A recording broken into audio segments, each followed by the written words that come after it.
Ya, persiapannya emang kayak gitu ya, sebagai pengantin yang masih fresh gitu ya dok ya. Iya betul. Laki-laki ternyata 1:3 ternyata. Mau tanya, ini dari M, penyakit reproduksi yang paling menakutkan pada pria apa sih dok? Pada pria paling menakutkan.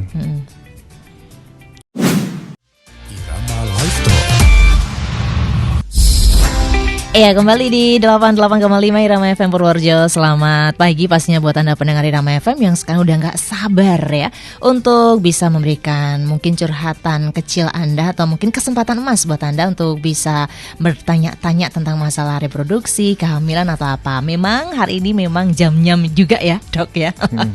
Di studio Irama FM sudah hadir beliau Dr. Derajat Kurniawan SPOGK yang siap untuk memberikan edukasi pastinya kepada kita dan pastinya akan menjawab semua pertanyaan Anda yang nanti bisa ikutan aja gabung di 02753214446 atau di SMS WhatsApp 081392696815. Tapi jangan lupa juga kalau ini juga di live kan ya lewat YouTube Irama FM nantinya ya Mas Adi ya. Dan bisa juga Anda gabung bersama kami di IG-nya Irama FM Purworejo. Oke, tapi sebelumnya ambil nafas dulu, hembuskan. Oke, sapa dulu Dokter Derajat. Selamat pagi dokter. Selamat pagi Mbak Vivi dan Mas Adi. Apa kabar semuanya? Baik, Alhamdulillah. Saya juga alhamdulillah baik-baik saja ya. Sehat selalu. Ya, dok, ya. Amin. Amin. Semoga semuanya juga gitu ya. Iya. Mendengar semua dan pemirsa semua sehat semua, bahagia dunia akhirat. Amin, itu jelas. Dok, siap ya dok ya untuk nanti menjawab pertanyaan dari netizen gitu ya. Dokter biasanya gitu siap kan? tempur. Siap tempur sat-sat modelnya gitu ya. Dok, kirain tadi saya pikir dokter ini liburan apa ora ya biasanya. Dialog ora ini. Ya. Saya tadi mungkin karena konfirmasinya agak telat ya, saya WA. Tapi pernah sih nggak WA, ngomong lagi liburan. Biasanya pas liburan kan nggak mikir nih mau ngapain, jadwalnya apa gitu ya. Tahu-tahu gitu lupa, ya. Besoknya baru ingat. Tapi sekarang ayem gitu ya, pas pendengar Irama FM yang sudah banyak menumpuk pertanyaan di kepala bisa gitu ya. Dok, sekarang ini saya pingin buka dulu dengan obrolan. Sekarang ini kan baru aja kita melewati bulan Suro gitu ya dok ya. Sebelum Suro tuh biasanya biasa dok, kundangan-kundangan kan dok ya, kita ya nikah ya macam-macam gitu. Dan menurut masyarakat Jawa memang lebih baik ini kalau orang-orang yang muda-mudi menikah sebelum bulan Suro. Nah ini mungkin bisa saya angkat sekarang ini pas momennya mungkin ya, buat teman-teman yang sekarang baru aja menikah gitu, pengen tahu juga tentang promil yang sehat, terus biar cepet menimbang baby gimana gitu. Karena kemarin banyak kan dok, banyak yang menikah. Monggo dok, silakan. Ya, bagi yang barusan menikah ya itu artinya yang jelas tadi kan arahnya ke punya anak ya. Ya artinya yang baru menikah ibarat misalnya ingin mendapatkan padi harus bercocok tanam Mbak.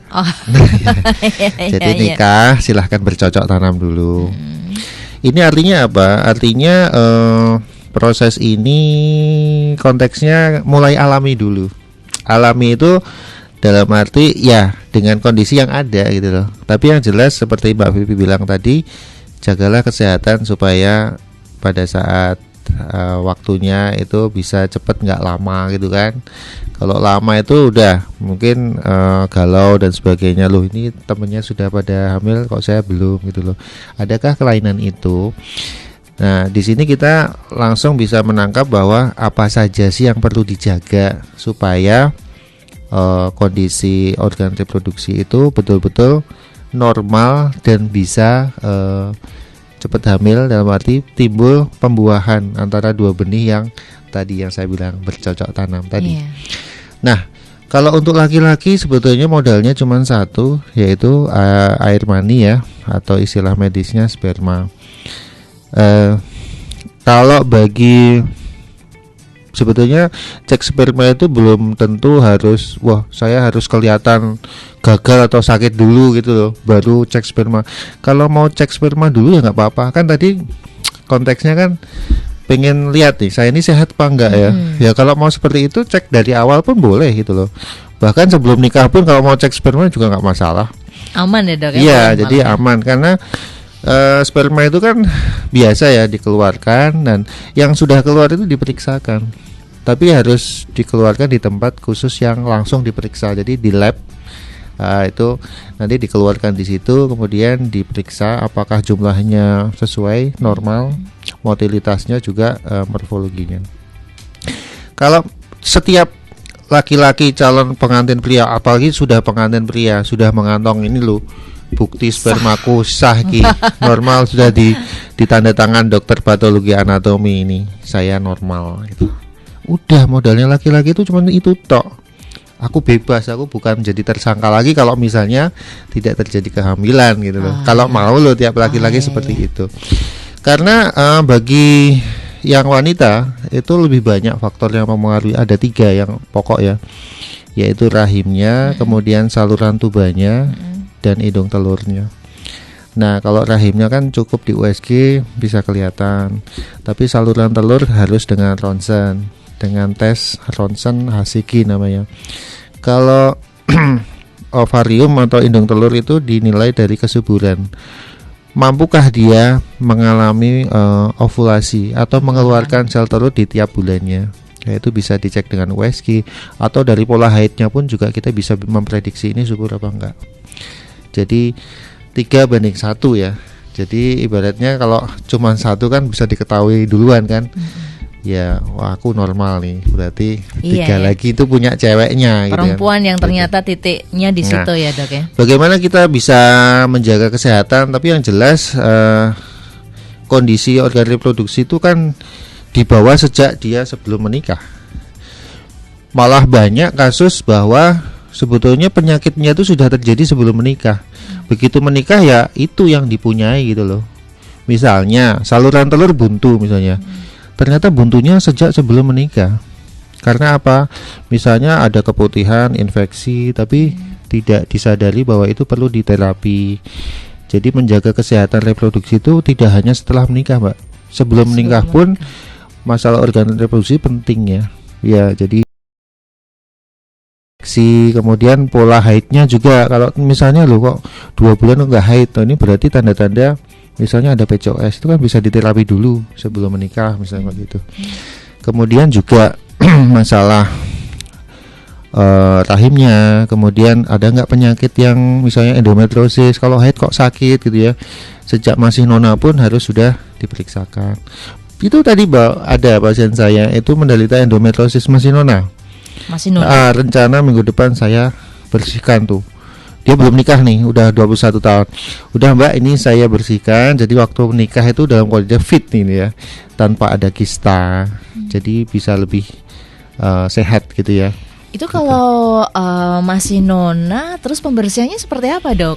Pakai laparoskopi Mbak. Oh laparoskopi. Jadi teropong ya, sistem diteropong melewati perut.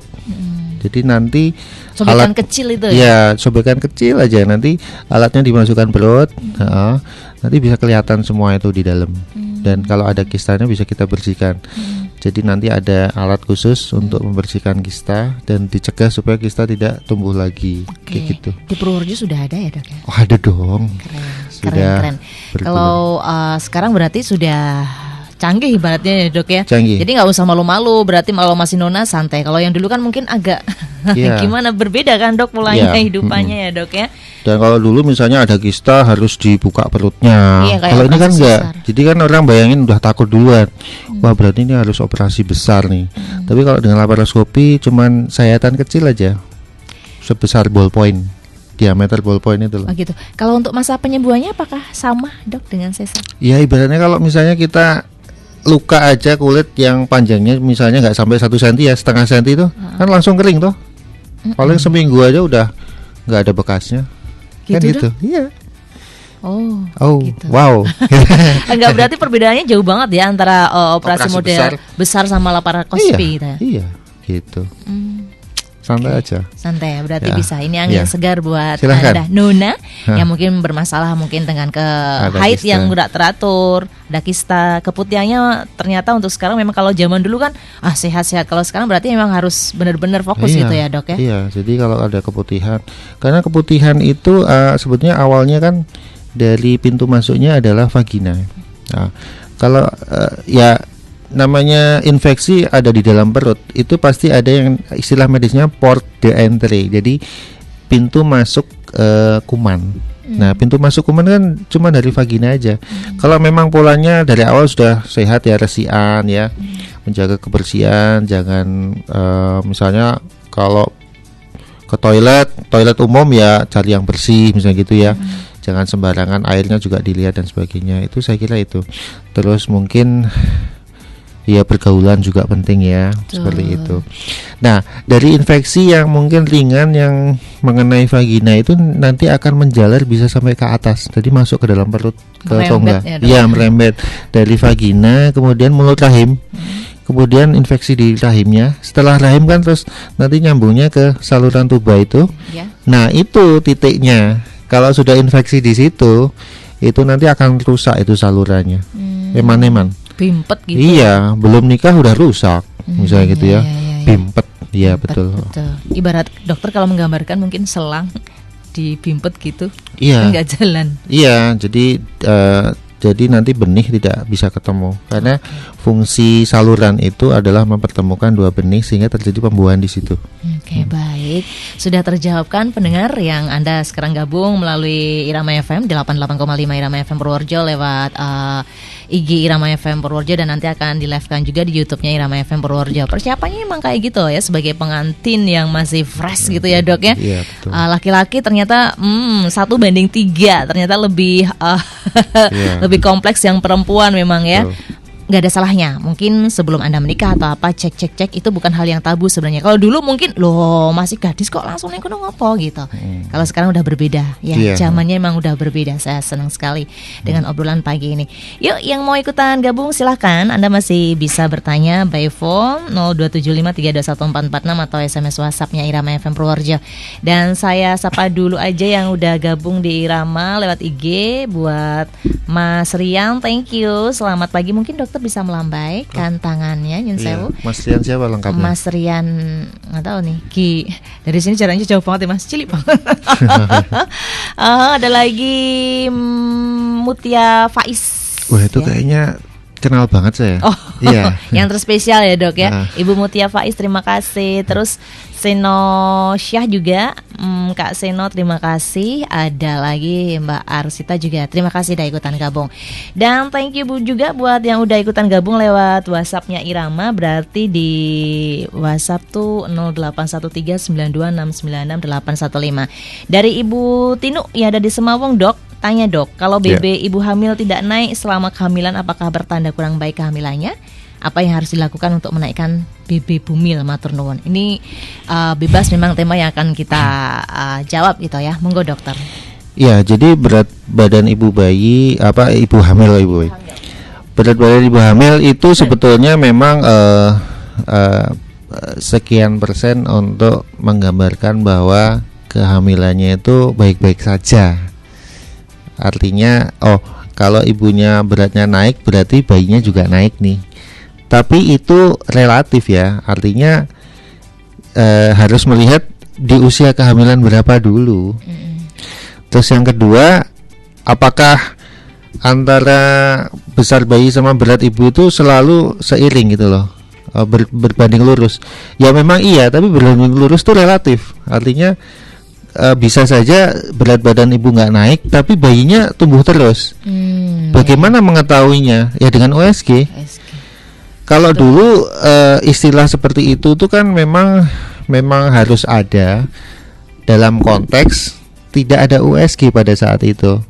Jadi kampanye mengenai ibu hamil itu kan seperti itu di catatan ibu hamilnya.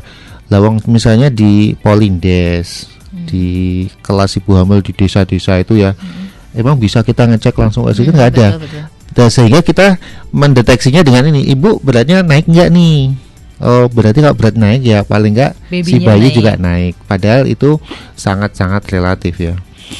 Dan kembali ke yang pertama, masalah usia kehamilan. Jangan mengira bahwa trimester pertama itu harus naik juga. Jadi yang dikatakan harus naik itu mulai trimester kedua, ketiga. Kalau trimester pertama nggak naik nggak apa-apa, nah malah kebanyakan turun kok. Lagi drop mual-mual gitu. Iya, kurang. Loh, tapi orang awam tanya, loh bayiku gimana? Loh, bayi berapa sih? berapa on sih kalau masih trimester pertama, paling 1 on 2 on, nggak ngaruh gitu loh. Lebih berat sepiring nasi gitu. Jadi gitu. Jadi beratnya kalau misalnya kalau pengen beratnya naik ya udah ditimbang aja, habis itu makan kan, ditimbang lagi. Nanti kan nambahnya kan sepiring nasi. Jadi gitu. Jadi maksud saya nggak usah terlalu strict mengenai berat bayi kalau masih trimester pertama. Jadi pertanyaan itu mungkin itu ya. Banyak kok ibu hamil yang lain pertanyaannya serupa. Dok, kok berat badan saya kok nggak naik malah turun. Lah baru hamil berapa toh Bu? Baru 11 minggu. Ya 11 minggu kok mau mengharapkan berat naik, kebanyakan malah turun. Bahkan masuk trimester kedua awal itu pun juga masih mual. Jadi turun nggak apa-apa, bayinya tetap tumbuh kok, gitu loh. Ya jadi kalau mempermasalahkan berat badan ibu hamil itu tadi relatif ya. Mendingan jenengan memastikannya dengan USG itu aja. Dengan makanan sehat juga ya dok ya. Kalau USG cetho itu berapa gitu ya. Tapi pastinya kadang ada kan dia ya. Dokter bilang, oh ini babynya udah gede banget, ternyata yang gede itu ibunya. Ibunya kan semakin yang tambah gendut, babynya tetap stabil. Ini gitu terjadi baru kemarin. Saya dilapori, dok. Ada pasiennya dok. Ada. Pasien baru datang, kemudian sudah buka lengkap, dok. Tapi ini kayaknya kok perutnya gede banget ya dok ya. Apa ya? Lah kepala bayinya turun nggak? Turun. Tapi ibunya menolak sesar katanya. Oh ibunya menolak sesar. Oh ya nggak apa-apa. Kalau memang itu tanda tangan aja, kita normalkan dulu gitu ya. Ternyata betul. Jadi tidak sesuai. Memang saya begitu datang loh, kok gede banget perutnya. Gitu. Tapi begitu saya pegang, oh ini lemaknya. Oh, lemaknya ibu. Betul. Ternyata keluarnya cuma 3,2. 3 juga udah. Iya. Yang dikatakan bayi besar itu kan kalau 4 kilo ke atas. Oh gitu. Ternyata keluarnya 3,2. Begitu bayi sudah keluar, perutnya masih besar. Karena memang lemaknya tebal sekali. Itu Terus ibunya saya tanya, Mbak, jenengan memang perutnya besar? Iya. Karena suka ngemil. Betul. Takutnya kan bener, loh kok gede banget. Itu kembar atau apa gitu, tapi ternyata ibunya yang gendut. Iya, jadi itu juga kembali ke masalah relativitas tadi. Jadi secara visual kita tidak bisa memastikan bayi besar kalau tidak dengan USG. Betul, USG. Tapi paling enggak kita punya warning ya. Jangan terus asal kita lihat kita nggak punya kecurigaan, kita tetap harus ada kewaspadaan. Ya bagus ya kata bidan tadi, dia punya kecurigaan gitu loh, itu penting untuk mencegah segala sesuatu. Mencegah mungkin baby prematur juga ya dok ya? Iya, misalnya kurang. Ya, jadi ada estimasi. Memang segala sesuatu yang lebih detail lengkap tepat itu ya, itu dengan USG. Baik, terima kasih. Semoga ibu udah paham ya Bu ya, udah cetol gitu ya Ibu Tino ya yang ada di sana. Welo. Monggo ya, dok, terima kasih silakan bisa sambil menikmati. Teh apa Mas? Teh dari Mas Adi teh apa? Masih panas. Mungkin bisa dibuka dulu dok. Nanti dingin kok nanti dok. Aman. Kalau nggak salah ada yang di endorse ya Mas ya. Kalau ada yang di endorse saya katakan di sini. Saya kapan tuh ada tuh gambar itu teh apa itu. Iya ada dok. Kemarin bisa, dok. Kalau memang nggak.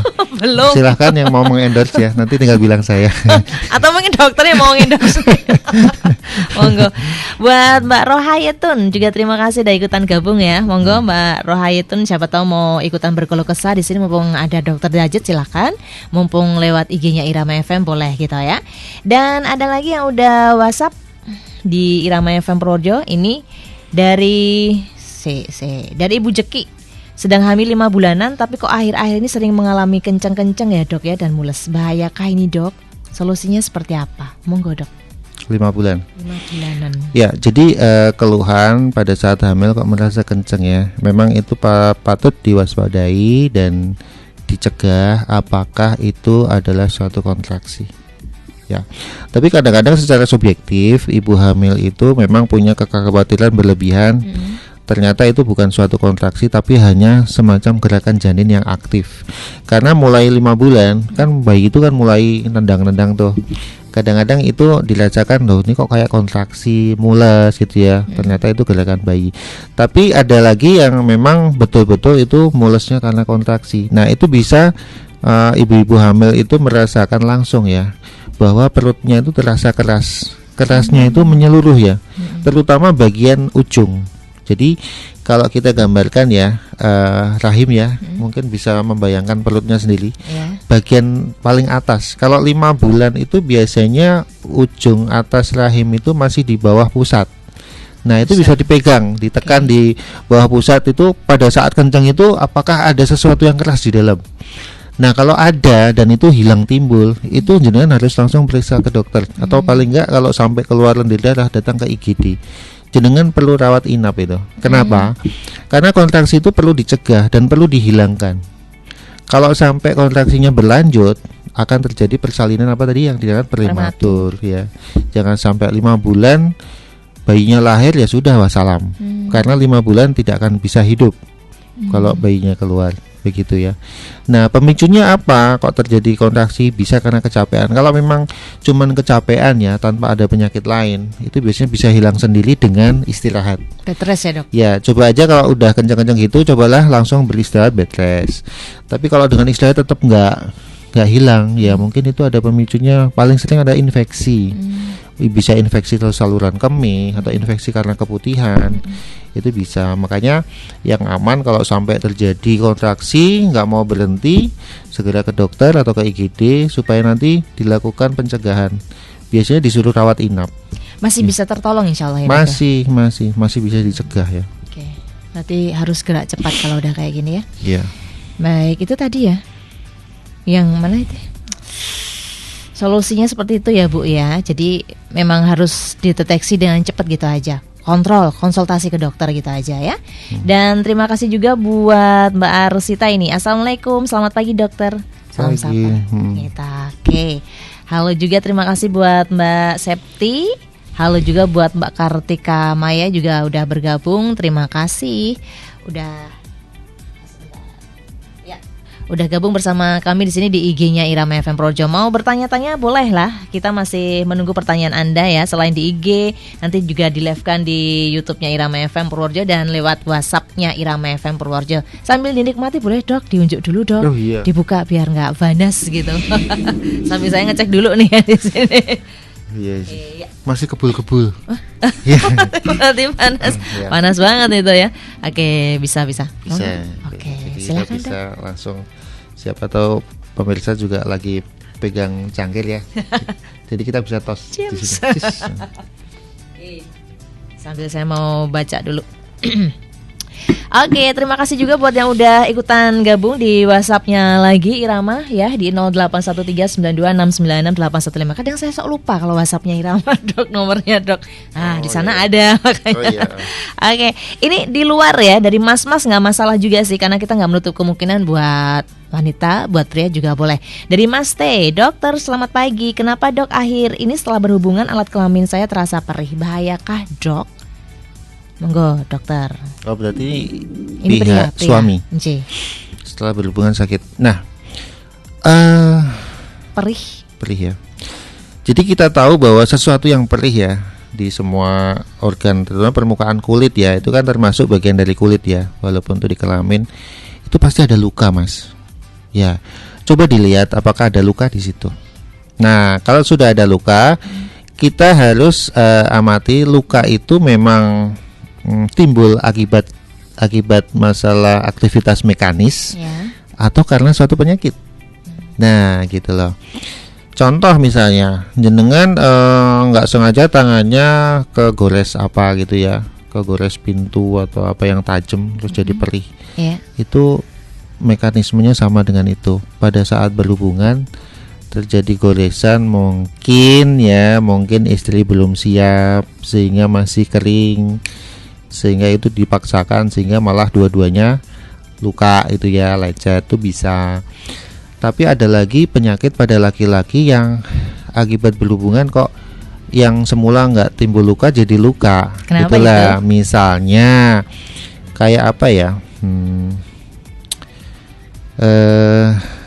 karena virus ya bisa. Misalnya herpes ya, timbul ada herpes atau penyakit menular seksual seperti itu ya. Tapi kalau jenengan baik-baik saja ya itu mungkin bukan ya. Jadi semua berawal dari luka. Jadi luka itu satu akibat dari mekanis atau mungkin akibat penyakit tertentu yang mudah timbul luka di situ. Ada lagi atau mungkin ada pertanyaan lain dari satu? Ini ada lagi dok. Itu dokter udah? Iya. Oke, berarti harus sama-sama mungkin pemanasan dulu ya. Harus pemanasan dulu. Ya. Tapi kadang karena masnya barusan pulang dari luar kota, lama nggak ketemu, iya, langsung tuh bro. Dokter lo harus sabar dulu ya. Oke, ini ada WhatsApp juga dari saya bacain aja ya. Tapi saya nggak lengkap aja namanya. Mas Al aja. Dok, apakah dengan rekayasa genetik bisa membuang penyakit bawaan karena keturunan seperti kanker dan sebagainya? Bisa. Tapi di Indonesia kayaknya tidak sampai di situ ya. Mungkin kalau di luar negeri bisa. Jadi penyakit-penyakit yang dibawa oleh atau bisa diidentifikasi dari kromosom itu bisa direkayasa genetik. Jadi kromosom yang membawa penyakit tertentu itu bisa dibuang. Tapi itu prosesnya sangat rumit dan memang perlu alat yang canggih, betul-betul mikro ya. Makanya istilahnya mikron atau mikroskopnya aja harus pakai mikroskop elektron. Gitu. Jadi sangat-sangat kecil. Sepertinya teknologi seperti itu belum ada di Indonesia. Ya bolehlah hanya sekedar pengetahuan. Kalau saya katakan bisa, tapi itu di luar negeri ya. Gitu. Bisa, Mas Al bisa ya Mas Al. Iya. Sudah mau menghilangkan penyakit apa nih? Kanker dan sebagainya. Oke, thank you. Sehingga solusinya bila mana tidak bisa direkayasa dari akarnya. Tapi paling enggak kita itu bisa melakukan pencegahan. Pencegahan itu adalah melakukan sesuatu deteksi yang sebelum orang itu menderita sakit. Ya kayak misalnya kanker serviks ya kita bisa mengetahui sebelum timbul kanker. Itu bisa hanya yang dinamakan pre-cancer. Jadi sudah ada perubahan sel-selnya sebelum menjadi sel ganas, maka sel-selnya itu bisa kita buang dulu. Gerak cepat berarti. Gerak cepat, satset. Satset kayak Mas Adi nih, satset gitu ya. Baik Mas Al, tadi udah dijawab langsung bersama Dokter Rajat ya. Dan saya sapa juga buat Mas Yaya, thank you udah ikutan gabung. Terus buat Mas Doni juga terima kasih. Mas Sugeng juga terima kasih udah gabung. Mas siapa lagi ya? Kak Dama juga terima kasih udah ikutan gabung. Thank you buat Anda ya. Satu lagi pertanyaan dok yang udah masuk ya di Irama FM Purworejo. Dok mau tanya, ini dari M, penyakit reproduksi yang paling menakutkan pada pria apa sih dok? Pada pria paling menakutkan? Gak bisa ereksi? Disfusi ereksi ya berarti ya? Itu kayaknya paling menakutkan deh. Yang paling menakutkan? Iya, karena dia jadi tidak bisa bereproduksi kan? Oh iya. Benar gak sih? Betul. Sudah gak bisa bereproduksi, ditinggal lari istrinya. Bisa kan? Ya. Itu sudah kayak dunia kiamat itu mungkin ya. Ya mungkin. Penyakit lain ya saya kira banyak penyakit lain ya. Ada yang bisa dicegah, ada yang tidak. Maksudnya bisa diobati. Nah, kita semua udah tahu ya AIDS. Nah, itu penyakit reproduksi pada pria, artinya penyakit menular seksual. Gini aja, yang berbahaya buat laki-laki adalah penyakit menular seksual. Penyakit menular kan banyak tuh. Yang paling bahaya yaitu HIV, AIDS. Ganti-ganti pasangan dong, dok. Yang kedua sifilis. Karena sifilis juga bisa menimbulkan kemandulan juga. Pria? Terus GO, gonore, itu penyakit menular seksual. Jadi semua penyakit menular seksual. Jadi tadi impotensi, disfungsi seksual, kemudian penyakit menular seksual. Paling itu aja sih untuk laki-laki. Sebenarnya nggak banyak untuk laki-laki. Banyak perempuan kompleks banget. Saya kira apa dok? Ini aja kuncinya. Jadi anak soleh aja kayaknya terhindar dari semua penyakit ya. Penyakitnya mah takut sama kita ya dok ya. Iya, kalau udah, kita sudah. SOP-nya harus kenceng nih. Iya harus jadi anak soleh. Gak jadi yang terakhir itu dok. Masih ada lagi boleh ya dok ya? Oh iya boleh. Tadi kan mulai telat ya. Dokter, dari Ibu Iin, dok saya mau tanya, KB apa yang efeknya tidak terlalu berdampak dengan bentuk tubuh, takutnya bisa gemuk, apakah KB suntik aman dok? KB suntik yang 3 bulanan kali ya? Ya, kalau dari pengamatan saya ya, memang KB-KB yang sifatnya hormonal itu cenderung bisa menyebabkan kegemukan ya. Hormonal itu apa aja? Ya itu tadi bisa suntik, bisa pil, dan bisa susuk ya. Tapi sebetulnya kalau saya amati juga tidak semua yang pengguna atau akseptor KB hormonal itu mengalami kegemukan. Sekarang itu subjektif bagaimana status hormon dari masing-masing wanita. Nah, loh bagaimana solusinya dok? Ya dicoba dulu. Ya kalau misalnya jenengan belum mencoba salah satu KB hormon, hanya dengar dari teman atau baca-baca medsos yang mungkin belum bisa dipertanggungjawabkan bahwa KB hormon menimbulkan kegemukan, itu sudah jadi mindset. Iya. Loh, belum dicoba kok sudah gitu takut gitu loh. Terus itu yang kedua, solusi hormonal kan non hormonal itu IUD. IUD juga gitu. Oh, ada yang mengatakan bahwa IUD mengerikan dan sebagainya. Akhirnya apa? Tidak KB. Karena mendengar sana sini semua tertolak oleh mindsetnya nggak KB, akhirnya gerindil ya. Tahu gerindil ya? Hamil terus gitu ya. Nah, artinya begini, semua alat KB itu sebetulnya aman sejauh itu dianjurkan oleh pemerintah. Jadi pemerintah itu sudah menggaungkan ya program KB itu sejak lama, bahkan nggak cuma negara kita, semua negara, karena memang kehamilan itu perlu dikendalikan. Kalau tidak dikendalikan, akhirnya negara ini penuh dengan manusia, dan penuh dengan manusia itu bukan berarti menambah kemakmuran, malah menambah sesuatu yang ya malah ya banyak efeknya ya untuk dari tingkat keluarga maupun sampai negara. Kalau dalam tingkat negara, tingkat keluarga apa? Anaknya oke, ternyata nggak sanggup untuk ngopeni, cuman dititipkan sana, dititipkan ekonomi sini. Ya dok ya. Ekonomi jadi masalah, belum lagi pendidikan. Iya kalau soleh semua itu ya. Kalau ada yang patologis misalnya gitu ya, itu juga masalah. Artinya kita cukup mempunyai anak secukupnya tapi berkualitas gitu ya. Itu semua ada usahanya dan bisa direncanakan. Makanya ada KB, yaitu keluarga berencana. B-nya kan berencana, itu suatu planning, family planning gitu ya.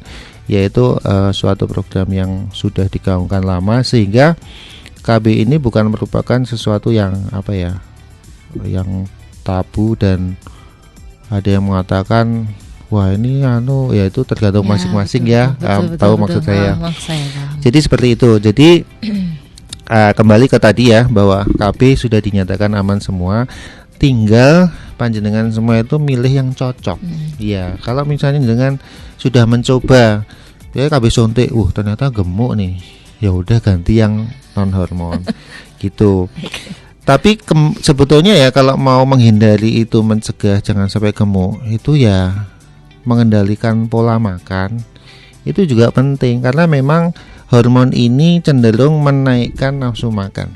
Nah, kalau nafsu makan itu juga dituruti, ya gimana lagi, nggak KB pun ya, kalau nafsu makan dituruti ya melendung ya, melembung mbak, ya, dan nanti sulit untuk mengecilkannya. Jadi ya itu kita kembali ke pepatah ya, atau suatu apa ya, pepatahnya quotes apa, ya, apa dok? Bahwa ini kayaknya seru nih quote-nya nih. Ini menyangkut makanan ya. Iya. Kita pegang itu adalah makan itu untuk hidup, betul nggak? Bukan dibalik. Hidup buat makan. Hidup untuk makan, nah itu yang membuat kegemukan. Itu aja sebenarnya quotes hari ini. Quote hari ini nih, kata-kata hari ini nih. Hidup adalah untuk makan adalah untuk hidup, tapi hidup jangan untuk makan. Ya. Oke, udah mantap nih dok. Ya. Kalau dibalik sama dengan obesitas. Oh iya, gitu, iya. Kan, gitu. Jangan sampai nanti setelah ikutan KB apa gitu yang disalahin KB ini. Saya selalu melakukan riset kecil-kecilan sih mbak. Gimana, setiap pasien saya yang obesitas itu pasti saya tanya. Bukannya nyindir enggak sih, saya tuh melakukan riset kecil-kecilan. Mesti saya sambil nggak kerasa biar orang lain, karena itu kan istilahnya apa ya, istilahnya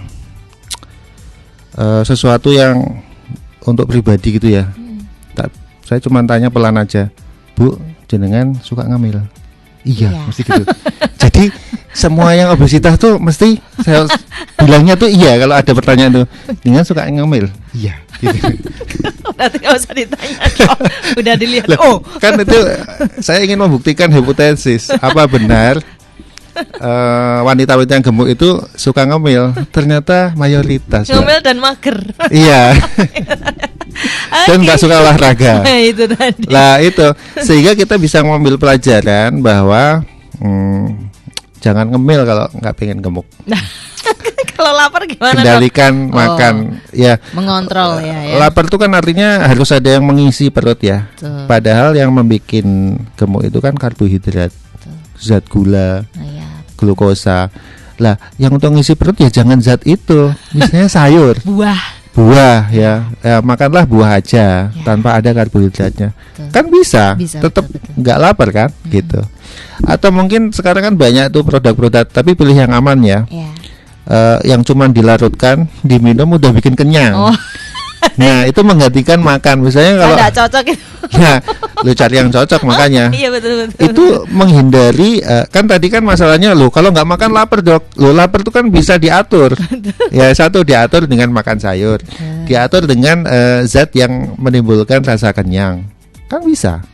Makanya kenapa kok ada orang bisa langsing, ada yang nggak bisa langsing, karena yang nggak bisa langsing nggak bisa mengendalikan itu tadi. Gitu. Lampunya jadi kesini ya. Emang gitu. Mengaruhi tentang KB itu tadi ya. Oke, obrolannya seru, udah dijawabkan juga. Thank you. Saya juga sapa dulu buat Mas Bagus Santoso. Thank you udah ikutan gabung lewat IG-nya Irama FM Purworejo. Dok, obrolannya sampai sini aja dok. Seru, menarik. Dari obrolan persiapan tadi pasangan muda-mudi yang pengen planning mendapatkan baby, karena ini kemarin banyak yang menikah terus ternyata ke masalah pria, ada juga masalah KB. Sudah terjawabkan semuanya. Betul. Sebelum ditutup, monggo dokter mungkin ingin memberikan sesuatu pesan kepada pendengar Irama FM, boleh? Ya, pesan saya adalah ikuti quote saya. Hidup bukan ya, makan untuk hidup. Ya, gitu. Bukan hidup untuk makan. Ya. Ya sebenarnya makan tuh memang sesuatu yang sangat enak ya. Tapi ya gini, mungkin sedikit cerita aja ya. Semakin lama kita itu kayak seperti disuguhi segala macam makanan ya. Ya saya merasakan beda banget zaman saya masih muda dulu kecil ya. Kan makanan terbatas ya, paling ada bakso gitu ya, paling itu aja ya, nasi goreng, mie gitu ya. Sekarang macam-macam Mbak. Iya.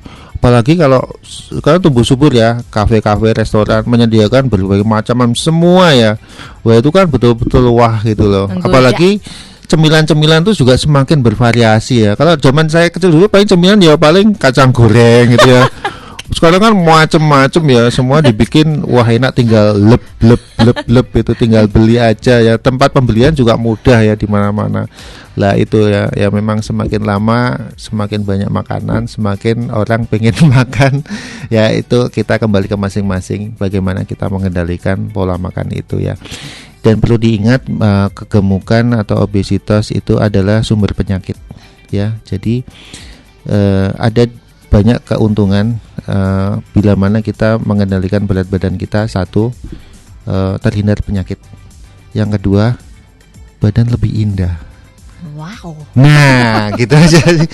Terus yang ketiga, badan lebih nyaman. Loh, kalau kita nggak gemuk kan enak kemana-mana, enteng gitu ya. Kalau gemuk, misalnya kita di transportasi umum aja ya. Saya pernah naik pesawat, sebelah saya itu obesitas. Saya seperti nggak punya tempat. Karena apa? Kegeser sama sebelahnya gitu loh. Jadi kan mengganggu kepentingan umum juga gitu. Menghabiskan tempat itu ya. Ya itu intermezzo dan mungkin salah satu yang perlu kita rasakan dan akibat-akibat dari kegemukan itu aja. Gitu aja. Mungkin itu aja ya. Oke. Thank you dokter. Sama-sama. Sehat-sehat terus dokter. Amin. Jadi bisa sat-set gitu ya. Iya, sat-set. Sehat selalu semuanya. Amin. Abis ini ada operasi atau? Ada sesar 2. Kalau laparoskopi saya planning minggu depan. Ya, minggu kemarin udah, minggu depan. Karena hari ini untuk sesar. NN nonakah atau mungkin udah berkeluarga? Ada yang udah berkeluarga, ada yang nona untuk minggu depan. Ya, baik. Gitu. Sehat terus dokter. Amin. Sukses dan jangan pernah lupa untuk selalu setia terus bersama Irama FM. Mbak Vivi, Mas Adi. Terima kasih semuanya. Sehat selalu. Dok, yang terakhir ucapan ulang tahun dong buat Irama. Kemarin 25. Oh iya. Selamat ulang tahun Irama. Biasanya kalau ulang tahun ngadakan panggung udah belum? Hari ini efisiensi semuanya, Dok.